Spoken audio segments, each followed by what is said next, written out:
Hello, ladies and gentlemen. Welcome to the At the Pub podcast, where none of us are experts and all of us have opinions. I'm your host, Eric, aka From the Couch, and I am joined here by today. And welcome to today's show, everybody. Mitch, again, couldn't be here, unfortunately, but we'll press on without him. A little bit of extra news I forgot to put in the chat there, but this just came out today as well. The mayor of Scottsdale is not overly happy with the idea of bringing the Coyotes near Scottsdale. I think his exact quote was, "Don't bring it near my city," which I guess that's just more bad news for the Coyotes to add to the pile. It's getting tough at this point to really know what to say. That can ruffle for some feathers pretty quick. Honestly, I don't know. We've talked about it before. I think we talked about it in the first ever episode. But this kind of just feels like the last Hail Mary for the Coyotes. I feel like if this doesn't work, I genuinely don't see another way out of it entirely. I think this is... Yeah. Well, and there was that story the other day where Alex Morello was gauging interest on potential buyers. I don't know if you saw that, but it's the writing's on the wall. If they don't win the auction, they are moving. And I don't think the league is necessarily opposed to that because they're going to eventually re-expand into Arizona. It can work. They like it the has market worked enough. It's just they need the right ownership group in the right area. They need the team in Phoenix. Okay, they need to share an arena with the Suns. That, to me, is the best way to make it work. It's a rich hockey market. It can work with the right ownership and the right location. But this team as it is, I mean, you think about how many issues they've had over the past, 2 decades almost. They need to go. It's not working. There is an ownership group in Salt Lake City, who is more than happy to take them on in their NHL-ready arena that they have built. And again, I think the capacity is only 12,000, so I'm not sure how happy the league would be about that. But I'm sure something could get done if the team gets moved there in terms of upgrading capacity. But that, and not only that, but they would have to pay a massive relocation fee alongside their purchase of the team. And that relocation fee goes directly into the other owners' pockets. And so a massive relocation fee plus a massive expansion fee in the future, it's been said that the next expansion team, the expansion fee will be over $1 billion, which is just insanity. Insanity. I don't think the league's going to be too mad if the Coyotes relocate and then 2-3 years down the line, there's an expansion for $1 billion. We've seen that what 100 owner times, is going to honestly. complain? We've seen it with Winnipeg, with Atlanta. It didn't end well with Atlanta. Speaking of Atlanta, actually, I was just reading into it. It looks like the team. Honestly, Atlanta's kind of back in conversation to get an expansion. I know that's laughable to a lot of people, and I totally get that because they've had their 2 shots at this point and blew both of them. But I think, I don't know. I just think the Thrashers were a victim of bad ownership. Yes. And the Atlanta Flames were so long ago. The league has changed so much since then. When did they even move? The Flames back in the 80s. Yeah, it's an entirely different organization. It was founded in 1972, so it's an entirely different league now. And I think it is a rich hockey market. The people there, whenever, you see it all the time, people there in Atlanta want hockey. They want their team back. So I think there's definitely a market for it. So I would say Atlanta, Salt Lake City, and Houston, I've heard is still in talks. I believe Gary Bettman is meeting with several political leaders in those cities to see, to kind of gauge what they're thinking about it. Atlanta has a ownership group, I believe. It's the Alpharetta Sports and Entertainment Group. who are saying that they will run a team in Atlanta. They even And have, they also have plans in place to build a new yeah, arena exactly. and a district should this all get put into place. Yeah, they're very serious about it. Downtown Salt Lake City also has a plans in place to put in an arena. So it's exciting times. I always love expansion time. I loved when the Kraken came in. I loved when Vegas came in, even though that aged poorly. Like I think I'm really excited. I love like the new jerseys. I love the whole process of a new team. It's always so fun. And we just talked about giving more guys jobs. There you go. That's a way you give more people jobs. You think about how many NHL players could be due. I mean, this could be a whole hour-long discussion in and of itself. But, Yeah. So this like just dropped on my lap because it popped up when I was looking at the Newfoundland Growlers thing. So yeah, I'm here for expansion, and we'll get a bit into that later. But yeah. It's not a question of if, it's a question of when. Yeah, and I'm excited. I'm stoked. I'm curious of what the team name's going to be. I don't know if they'll go back to the Thrashers. I don't know if you knew this. This is a little fun fact I learned the other day. The reason that the Thrashers were called the Thrashers was because that was the second choice when the team was named the Atlanta Flames in the first place. Interesting. I actually didn't know that. So maybe they'll go with the third choice this time. Just pull some random shit. I don't know. Or maybe bring the Thrashers back. Honestly, the Thrashers, I fuck with the name. Their jerseys were sick. They need to bring sick jerseys. I would be totally fine if they brought the Thrashers back in their entirety. There's like this super like AAA minor hockey team in, I want to say Manitoba, that are called the Thrashers, and they just straight up use Atlanta Thrashers jerseys. Yeah, and it's well, awesome. and the Atlanta Gladiators, their ECHL team always does a Thrashers night too. Yeah. Awesome. So yeah, bring the damn Thrashers back. Yeah, there's buzz for it. Why not? Fuck it. And then something I wanted to talk about quick. There's no real news about this. Just something I've been noticing while watching games and stuff, and I'm sure you kind of feel the same, Seb, or maybe you haven't noticed this at all. But the recent discussion around offside reviews after goals. Lots of people are saying, a lot of announcers are saying that it's unnecessary waste of time. Like you're talking about, a lot of the time you're talking about series of like frame by frame, like you've seen it before where they go like frame by frame to see if it was offside.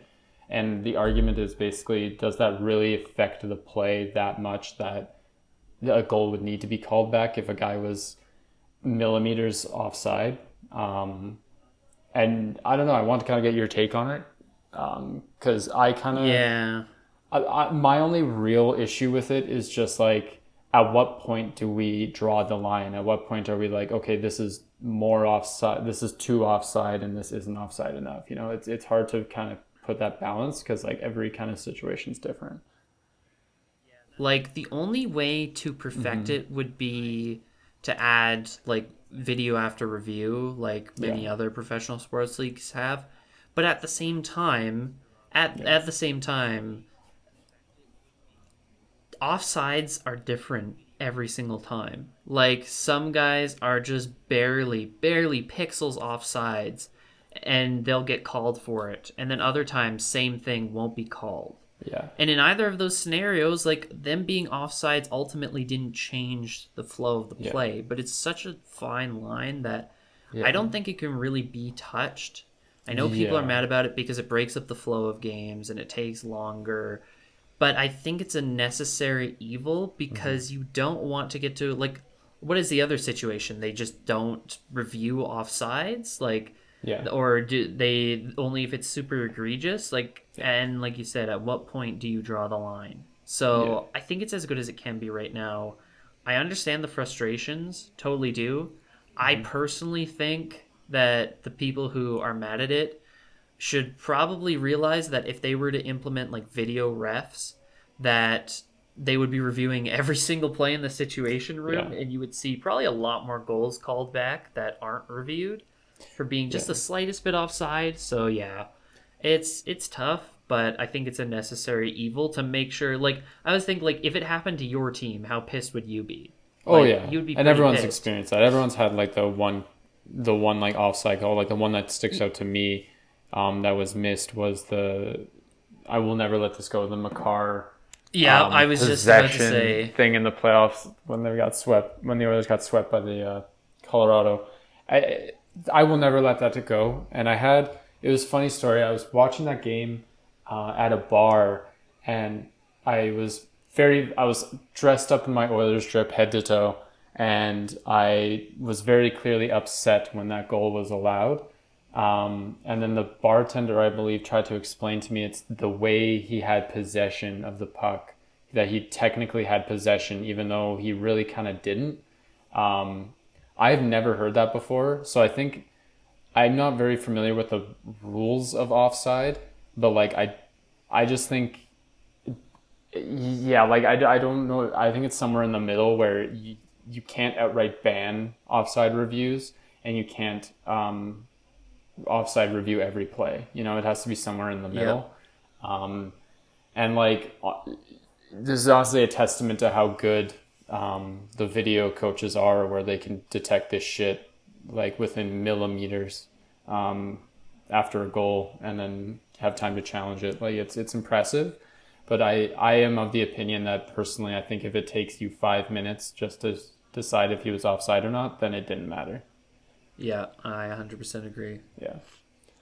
Yeah, well, that was just kind of a mini rant. We're also really late to the party, but there was a big line brawl at the Battle of New York, with New Jersey versus New York Rangers. Fantastic game. That was like there was a game actually played in between all the fights, and it was a pretty good game at that. I believe the Rangers took it 4-3, but the Devils they're looking good. They're looking pretty alright recently. Yeah, it feels like too little, too late Yeah, though, which is just I'm not even shocked with the Devils, but yeah, that was just a classic tilt. You great. just there's something so exciting. Like I saw the clip pop up on my phone, and I was like, "Oh shit!" Yeah, And just watching it, like, man, that's the beauty of this sport is it doesn't happen often, and that's a good thing because CTE is a real thing, and we should try and limit it as much as we can. But when it does happen, man, it is a spectacle. yeah, it's So, fantastic. yeah, big ups to the boys in New Jersey and New York for actually throwing down Yeah, and just lighting up the rivalry. Speaking of which, yeah. uh, I what is the best rivalry of the year? So now this might be recency bias. So for me, it's down to two rivalries right now, um, and that would be the Battle of Alberta and the Battle of New York. I believe that's what New Jersey versus the Devils is called. I believe it's the Battle of New York. It 'Cause there's also changes sometimes. The Islanders and the Rangers also get called the Battle of New York, I but think that one's I think more called the Battle of Broadway, if I'm not mistaken, because they're in the oh same city. yeah, So I think yeah, but because New York definitely the Devils and the Rangers right yeah, now. when I hear Battle of New York, I think Devils Rangers. But yeah, like for me, I don't know. Again, it might be region bias with the Battle of Alberta because honestly, this year it hasn't been as electric as past years.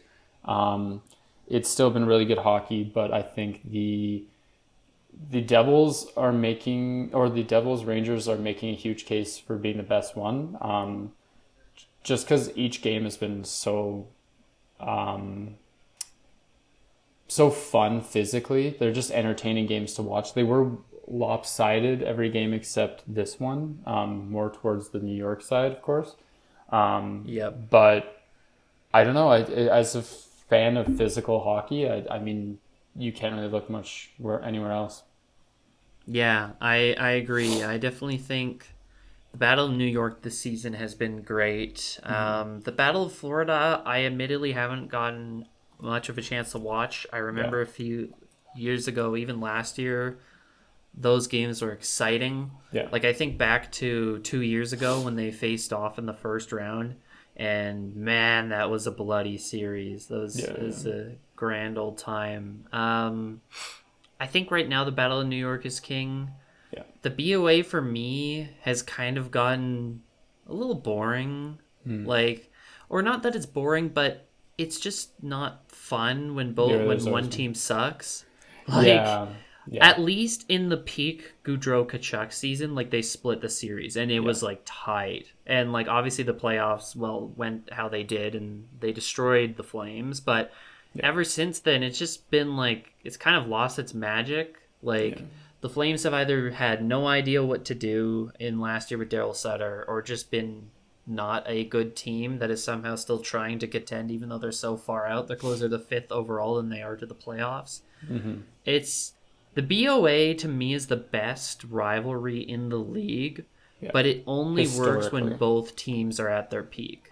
Like yeah, it's historically been the most exciting. But like, Game 1, Round 2 of the 2022 playoffs is one of the best playoff games I have ever seen. Like the 9-6 game. yeah, That game was absolutely insane. dude, And that was like peak BOA. I remember that game like it was yesterday. Like I remember shaking and like being mad and happy and confused and sad and all of the emotions at once. It was such a great game. Something that I will be remiss to mention when it comes to rivalries is you just kind of have to mention Toronto versus Boston. Yeah.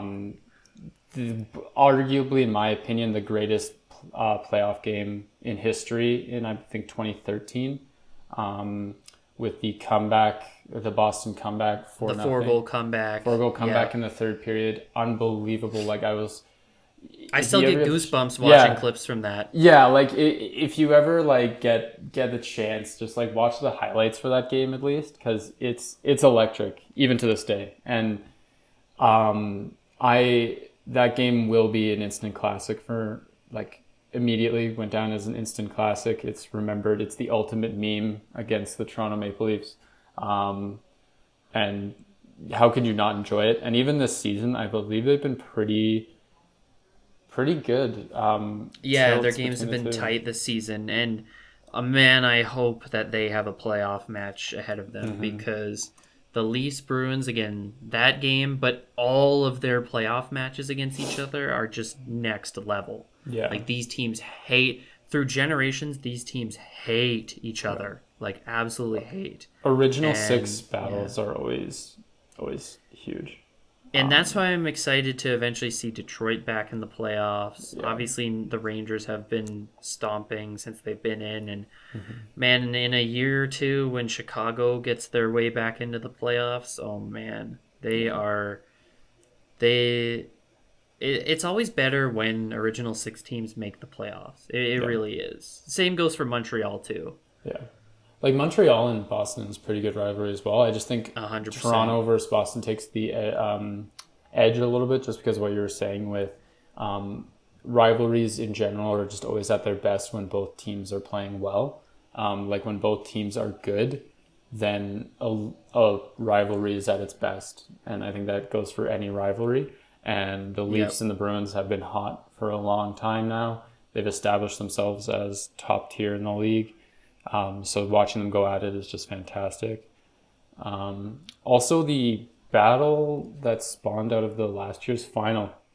I'm not sure if you were able to catch any Florida versus Vegas games this year. I wasn't, and admittedly, I just haven't had a lot of time this season. I've been so busy with school and work that I really haven't been watching much hockey outside of like highlights, and that sucks because I have seen clips from the Vegas Florida games this year, and man. Like those teams hate each other. Yeah, like there's nothing like this is what the playoffs can do, and especially as far back as the Stanley Cup final. Like Florida has been killing Vegas. Like they just go out there and they just see red. Like they just get such PTSD from losing in the finals that they just see red, and that's fantastic. That's what you love to see. Like you love to see these guys. Just destroying one another. Yep. And it's what makes the sport so good, because rivalries run through year after year after year. Once they get started, it's like it's automatic. And like the Avs and the Oilers are the same. I'd say their rivalry is more interesting than the BOA right now. Like that game the other week between the two of them was a slugfest. Yeah, it was far more evenly matched, those two teams, because I feel like those two teams are in very similar positions. Obviously, Colorado's got the edge on the Oilers, but I think they are both in need of. They're not 100% confident in their goalie tandems. It's still kind of a question of who's going to get the starter in the playoffs for the Avs. That's a whole nother topic for debate, because that could be a whole Georgiev nother episode, has been bad. He has been shaky. He played terribly the other day, not to throw him under the bus or anything, but he really had a tough night the other night against, who the hell were they playing? Dallas last night. He got 7 goals. And, well, he helped make sure that I made the finals in one of my fantasy leagues, because my opponent had him. But, ouch. And Anunen's been really good. And so if you're Jared Bednar, game 1 of the playoffs, I think right now they're slated to play the Jets. Yeah. I think. Yeah. Which they could easily have. And I think they will start Georgiev. That's my prediction. I think so. Also, Toronto just won against Pittsburgh. But I think they will start Georgiev, but I don't think he will be their number one guy the entire time. I think they're going to give him a 2-game trial run. And if he really is shaky or really having a tough time in those games, then they're going to bring in the backup. That was kind of the same situation with the Oilers a few seasons ago, where they were kind of testing out Mike Smith to see where he was, and then bringing in Koskinen when need be. But like I think watching Colorado and Edmonton, and especially watching Colorado and Dallas, I was just like, this is playoff hockey. Like, playoffs have started 100%. early. Like, this is 100%. Oh man, I was so, that Dallas Colorado game was so enthralling. That was such a fun game to watch. 100%. Yeah. And well, we're almost on playoff time. Mm-hmm. And there's been some rumors floating around, and Elliot Friedman's been stirring the pot quite a bit, that expanded playoffs, a question of when, not if. Mm-hmm. What's your take on expanded playoffs? Are you pro or against, and in what form would you like to see him take? Honestly, like, I am not too familiar with the whole expanded arguments. I think it will help create more diverse rivalries and matchups, so we don't see LA versus Edmonton 3 times in a row. We don't see similar matchups over and over again. So I think there's definitely an argument to me that it would be a nice switch up, but I also get that the whole argument that it creates rivalries, like we're just talking about the Vegas versus Florida and the Oilers versus the Colorado, it does create intense rivalries, but I do think that it's a tough sell when you have the same matchups over and over and over again. So, and I get a lot of people are hyped for it. I'm hyped to watch the LA versus Edmonton series, which is all but confirmed at this point. So I don't know. I'm not too 100% knowledgeable on it. I know Elliot Friedman gets spit roasted on Twitter about it all the time. But I don't know. What do you think? Well, I think it's inevitable. You think right now half the teams in the league make the playoffs, and I'm kind of coming at this of an angle of I don't think they're gonna expand the playoffs until team expansion happens. Yeah. When they add more teams, and they're probably gonna try and do 2 around relative lead the same time. Yeah. I think that's when they're going to expand the playoffs. And as Friedman has said, he's floated the idea of doing it like the NBA, where each conference would have like 10 what they'll call playoff teams, and then the 7th seed would play the 10th seed, the 8th seed would play the 9th seed, and they'd do a best 2 of 3. Whoever came out of that then grabbed the 2 final wild card spots. So, and the advantage of that would be the team coming out of the best 2 of 3. And this is also assuming we went back to the like 1 versus 8 blah blah blah format. The 1 seed gets the tired version of the 8 or 9 seed, which is real nice actually. Or I don't know if it would be like if the 10 seed one, they would get them. Anyways, there's advantages to it, and the playoff revenue would be huge. Like the league, the thing that's so unique about the NHL is that it's not like other leagues where they get most of their money through like TV deals or like merchandising deals. Like the NHL makes most of their money through ticket sales. And it's not a very good business model. I'll go on record saying. And because of that, they need as many games as they can.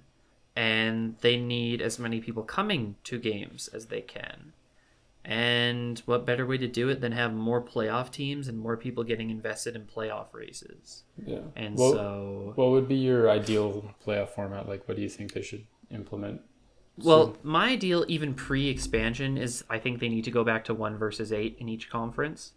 I don't like the divisional playoff format right now, where like 2 plays 3. Like I just think I don't know. I think it's bad because I feel like we get some of the better matchups in round 1, and then in round 2 it's like, yeah, we have some good matchups, but it feels like we get some of the best ones that would have been even better in round 2 in the first round. And I think the old format made it so that teams could kind of go on upset runs more, which I think is good for the league. Like I think upsets are obviously exciting because you want to root for the underdog. So I think going to 1 versus 8 needs to happen regardless. I am okay with the idea of the like best 2 of 3 play-in round, we'll call it, where like 7 would play 10 and 8 would play 9, and then the winner of those 2 gets the 2 extra playoff spots in each conference. I also would just be fine, honestly, if it was 1 versus 10 and then 2 versus 9, etc., etc. Like, just scrap the whole play-in idea. And I guess I don't really... No, that wouldn't work. That would be uneven amounts of teams. So scratch that. I'm totally in on the play-in. I think it works in the NBA. The MLB just expanded their playoffs with the wildcard games that are kind of like the play-in, with the less games in the first round. They call it the wild card round, I think. The NFL just expanded their playoffs a couple of years ago, and that's been working dividends. Every team, like, it's just so lucrative. And so if I'm thinking of it from the perspective of they want to make as much money as possible, like, there's no way they're not going to expand the playoffs. And so I just hope that they go back to the old format, because I think that just gives us better matchups. And I would be down for them to do it soon. I think that it has to go through the next CBA, if I'm not mistaken. I could be wrong about that. I could be very wrong, actually, now that I'm thinking about it. But if it did, even then, I think it's still a couple of years out. But you know what? I'm for it. I think playoff hockey is fun. I don't think adding an extra team or 2 into the playoff race is a bad thing. I want to see more playoff hockey, and that's the only way we're going to get it. Yeah, no, fair enough. Like, honestly, more playoff hockey, the better. Like, getting teams in the rink. Like, the best solution to any issues with dwindling attendance or dwindling viewership is more playoffs. And what it does is it gives those mid teams like more of a chance to go on that run. Like, I think of the Flames, like last season, they would have been a play-in round team. And listen, if they lost, it is what it is. But at the very least, like, it doesn't feel like that whole season was a complete waste if we at least get to play in the play-in. Like, because that season was a waste. It was wasted potential the whole time. Management couldn't figure out what they wanted to do. They barely missed the playoffs out of honestly pure incompetence. But if there was expanded playoffs, they would have at least gotten to play 2 games that were meaningful. And I think of so many different fan bases, like the Wild, the Blues, like all these bubble teams, like Buffalo. Buffalo would have been a play-in team last year, and I almost guarantee you they would have won their play-in round and gone on a run. But because it's so, like, the West is super cutthroat this year. Like, St. Louis won't make it, and they're a good-ass team right now. Yeah. And I think giving more teams an opportunity, and that way, like, if they expand the playoffs right now and they don't do, like, expansion yet, they get time to iron out the kinks with this system, and also they give time, because that would mean that a team that makes the play-in still gets a decent draft pick, because like just over half the league would be making the playoffs. But typically, you know, the first 15 picks or so in a draft are like pretty solid. So I just think it gives everyone what they want, and I just want to see more playoff hockey because it's fun. Yeah, like from a viewer's perspective, just more the better. And like I also like it would make it less cut and dry for teams like you're saying who are kind of middle of the pack, middling. It would make it less of either go for the playoff push or tank, because that's kind of the only 2 options teams have right now. You can like draw a line on the standings where like, okay, these people should try for a playoff push and these people should tank. And you could just cut a line right down the middle and split the 2 groups. And so it would make it a lot less cut and dry, and I think it would make it more interesting and kind of make GMs have to think on their toes a little more, which I'm all for. But yeah, no, I'm curious to see what happened. I think do you think maybe they try it for like a year or 2 years and see how it goes, and then maybe revert back if it's not working? What do you think? I think that they're going to do it and never look back. Yeah, I think it's just the fear of actually doing it, because it is a big change, but I think it's short-term loss for long-term gain. It's a big change, but I think all the owners would support it. Like, every owner wants playoff revenue, so why not give your team more of a chance, even with a bit of a middling roster, to get at least a game of playoff revenue? Yeah. Like, I think the owners would be for it. I think the players, for the most part, would be for it. Because they want to play the playoffs. Like, everyone around, it's honestly just the big heads in the NHL that are the roadblock, because players want to play in the playoffs. Coaches want to be there in the playoffs. Owners want the playoff revenues. GMs want the Stanley Cup. Like, everyone except the owners wants to be in the playoffs just to have that chance and to say, like, we made the playoffs. But the owners want to say we got extra money because of it, because you can also charge more for playoff tickets. So I don't know, man. It's interesting. I'm excited to see where this goes. Did you have anything else you wanted to mention with that? Nope. Other than I think it'll be coming sooner rather than later, and I'm excited to see it happen. Yeah. So I'm just looking at the NHL standings here, and I just wanted to mention a couple things here. Hold on to your hats, everybody. The New York Islanders have kind of come out of nowhere to grab that 3rd spot in the Metropolitan as of right now. They're on a 4-game win streak. Came at the exact time they needed it to. But my question I posed to you today, Seb, is why in the hell why doesn't everyone want that wild card spot in the East? Like, no one wants it. Like, everyone's... And then you look at the West, and St. Louis would be a playoff team by a large margin if they played in the East right now.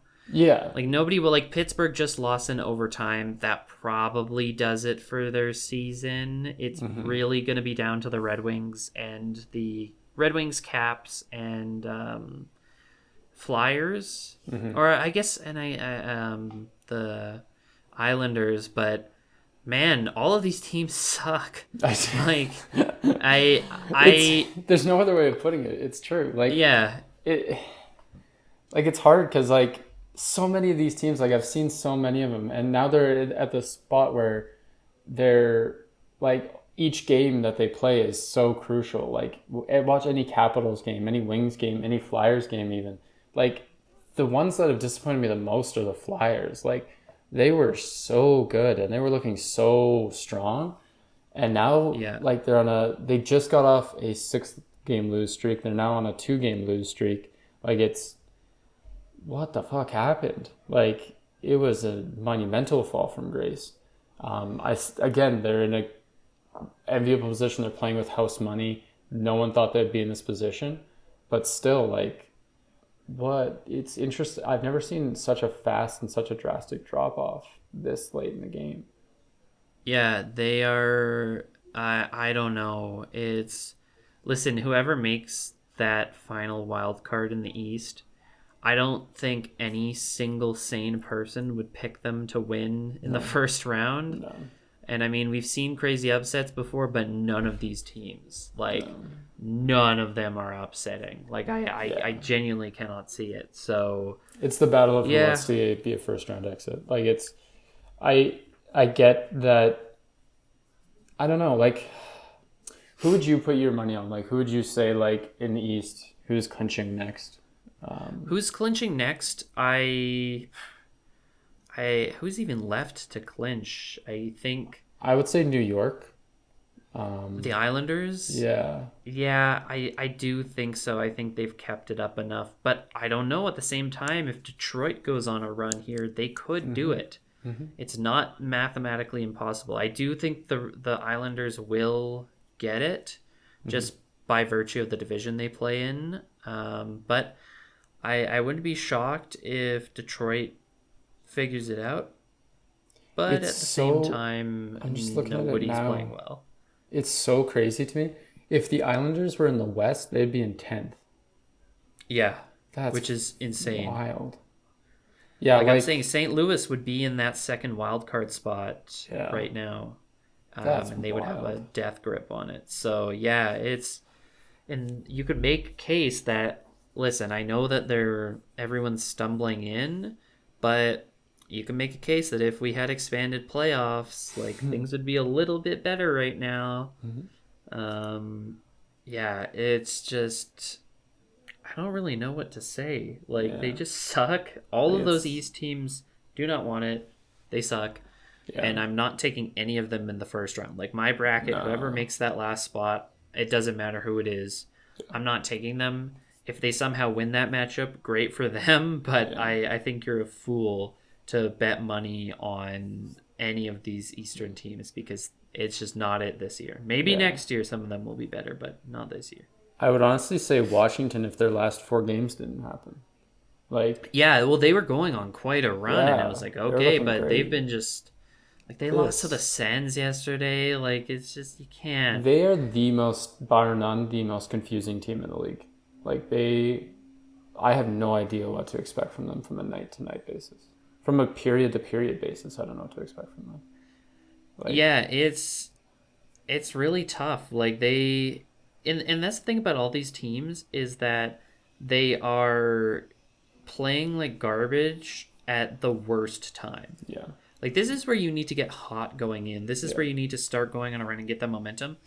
All of these teams got hot like a couple weeks ago and are just doing nothing right now. It's like when in bike races when like one guy at the front falls and the entire like all behind him falls and they do that right in front of the finish line. Yeah. It's just like the most tragic thing you've ever seen.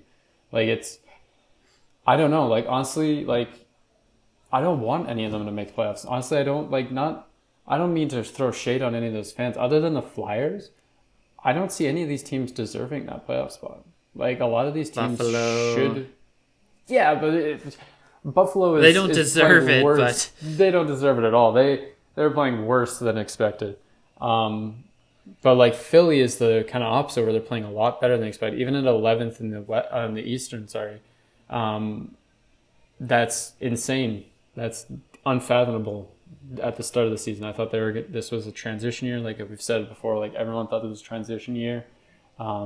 Tank for a high draft pick, but I don't know. Like overall, like not just the Eastern. Who do you think like league wide is the next team to clinch? I'm curious. I think it'll be the Predators. That's I'm gonna go out on a limb and say. Yeah. they're really close to clinching, and I think they're gonna do it and get that first wild card spot clinched. Mm-hmm. I wouldn't be shocked to see Vegas pull out a win. I don't know if they can clinch tonight with a win. I don't think they can. I don't I think guess so either. I think Vancouver clinches tonight if they win. Don't They quote already me clinched. on that. Vancouver already clinched. Oh, they already did clinch. Okay, so Yeah. maybe it is Vegas. Yeah, so the teams that have clinched, updated since last time we spoke about this, but the teams that have clinched are the Rangers, Bruins, Hurricanes, Panthers, Leafs, Lightning, Stars, Canucks, Avalanche, Jets, and Oilers. Those are the only Okay, ones that yeah. have clinched so far. Yeah, so I think Vegas will be up soon. I think Nashville will as soon as they can. Man, the crazy thing is there's only really like 5 or 6 games left for most teams. Like we are getting to a true crunch time. This is one of the best times of the year. Like I wish I could watch more right now and didn't have exams and stuff to focus on because that's fine. these are the games where guys are like going on the line to Yeah. to do everything they can. And Yeah, so- these are like, and I don't know, some of these teams, it's like you did this to yourself kind of thing. Like the only team that I really feel like any sympathy for right now is Philadelphia and maybe Buffalo. Maybe Buffalo because like I want to see Buffalo make it. they're I feel so bad for them. Like I don't know if I talked to you about their game against the Sens where they got blown out, I think. No. A few days ago. Oh my god, it was hard to watch. It was like watching a puppy be thrown into a blender. Like it was just like getting booed off the ice by your own fans, and like I was honestly pissed off at the Sabres after that game because there was no effort on that ice. Like the puck pressure was terrible. They were letting guys walk through. They made the Sens offense look elite. They had I think they were down by 4 with less than 10 minutes into the game. Like Jeez. It was bad. And maybe this is like old school getting too emotion into it, but like Buffalo is a blue collar town. Guys are spending their hard earned money and time coming in to watch you play at home. And to just kind of do that it's honestly insulting to me. I think like it's a spit in the face to your fan base showing like we don't care. And like we're just going to put on half-ass effort when we should be competing for a playoff spot right now. Like it's so honestly they're fully deserved getting booed off the ice. I totally get it from a fan's perspective. Just complete waste of time for Buffalo fans in that regard. Yeah, agreed. Yeah, man, it's crazy times. It's the best time of year when it comes to the NHL. This is gonna be a big week. Really big week. I'm really excited. We're gonna have a lot to talk about next week, I'm sure. Like, man, that's Vegas and Canucks are about to start here. I think Vegas needs this win pretty desperately. I'm gonna check if this would get them to clinch. Let me see because I don't think they would clinch. Vegas tonight? Yeah, I don't think they would clinch if they win tonight. I don't think they do, but they're going to be incredibly close. Yeah. The Preds are the most likely to clinch. They won over New Jersey, which they needed to do, and they need St. Louis to lose to Anaheim. Yep. I don't know. How did that game go? Oh, last night, St. Louis won in overtime. Yeah, see, that sucks. Like, the thing with Nashville is they have done everything in their power to clinch that spot. It's now just out to the hands of fate to see what happens. Yeah, so it's going to be a big week. Like the Eastern race is going to be huge this week. I'm excited to see what happens. Yeah. I think unless there's anything else you want to talk about, It's all good on my end. Any other news? No, don't worry. Thank you guys so much for watching. It's been another episode. We are probably going to have this up by Tuesday, most likely, or Wednesday. Well, it's up when it's up. So thank you guys so much for listening. If you got any feedback, let us know. That's pretty much it. Thanks for watching. Bye.